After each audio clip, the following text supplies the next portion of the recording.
Governor Ron DeSantis gave his State of the State speech in Florida today, touting his record on COVID and education. The address comes ahead of a possible 2024 presidential bid. DeSantis is also set to visit Iowa this week with events there to promote his new book, The Courage to Be Free. It is his first stop to one of the early primary states. CBS Well, as News. we used to do in the military, here's the bluff, the bottom line up front. Florida is #1, and working together, we will ensure that Florida remains the #1 state in these United States. CBS News senior White House correspondent Weijia Jiang joins us now from Washington. Hi there, Weijia. So on Red and Blue tonight, you'll be discussing the governor's speech, and this is really an interesting dynamic to watch.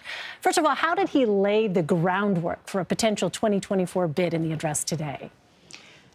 It's great to be with you guys. And, you know, the funny thing is he did explicitly mention it. However, it is, of course, the big elephant in the room, and kind of ironic that he chose to say that Florida is #1 and, quote, you ain't seen nothing yet, because what they are likely about to see is their governor jumping into the 2024 race for president. So without saying it outright, certainly he focused on a lot of the issues that we are seeing play out already in the potential race that he might be in. And so he focused a lot on crime, on fentanyl. He talked about education, not only with regard to increasing teacher pay as an example to boost education, but also about the social elements that his state has really been entrenched in, what parents should and should not be able to say when it comes to the language, as an example, for how their children are taught about gender, social issues. And so I think, you know, his stage today, although it was the state of the state, his state, Florida, I think he's well aware that the platform is actually reaching all Americans, because he is already, even though he hasn't announced it, a leading contender for that Republican spot. And we did, you know, two 2024 candidates, former President Trump and Nikki Haley, are also visiting Iowa in the coming weeks. How are they viewing a possible DeSantis bid?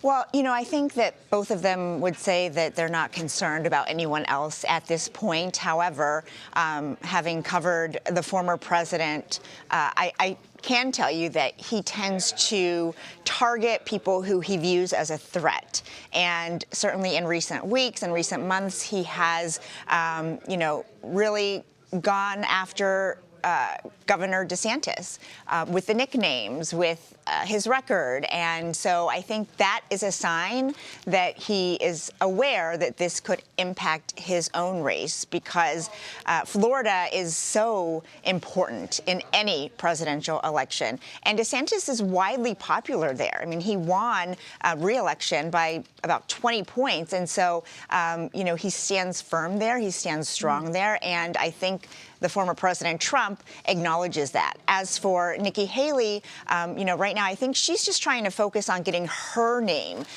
into the mainstream when it comes to trying to clinch the nominee. Yeah, it's already turning out to be so heated, even though Governor DeSantis hasn't officially declared his candidacy yet. One can only imagine what the next few months will bring. Meantime, though, Weijia, the White House released some details today from President Biden's budget proposal ahead of the full announcement on Thursday. How is the president planning on boosting funding for Medicare? So, Elaine, this is really important because obviously so many Americans rely on Medicare, and the president is proposing to raise taxes on the wealthiest Americans by raising taxes on anyone with an income of $400,000 or more from the 3.8% it is right now that goes toward Medicare to 5%. And this is important because, you know, he is unveiling his budget on Thursday ahead of that debt ceiling deadline that the Treasury Department has said, you know, they're essentially going to run out of money and run out of, you know, extra buffer by this summer. And Republicans have said that they will not vote to raise that ceiling unless there is federal spending. Now, the president, the White House has made very clear that they will not negotiate on this.